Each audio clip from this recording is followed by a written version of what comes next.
Welcome to McPlum, simple solutions served daily. In this video, I will explain how to change Audi A3 brake pads.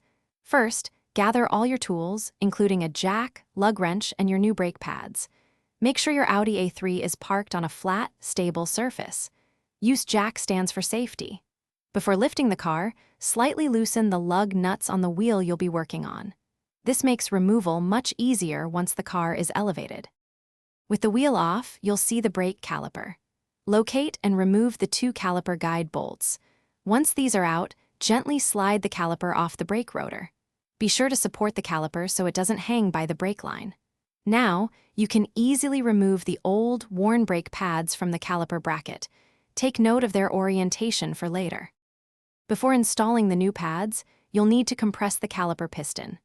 Use a specialized caliper compression tool for this, pushing the piston fully back into its housing. Now, carefully insert your new brake pads into the caliper bracket, making sure they fit correctly. Slide the caliper back over the rotor and reinsert the guide bolts, tightening them to the manufacturer's specifications. Finally, reattach the wheel and tighten the lug nuts in a star pattern to the correct torque specification.